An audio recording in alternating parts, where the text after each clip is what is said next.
We just live nearby. We wanted to give the kids a chance to play in the snow, and we had been hearing all week about snowpocalypse.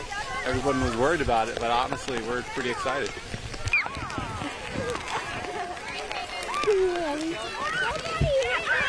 I mean, you can tell. They're all sledding down. They're having a great time. I'm glad it's open today. Ready?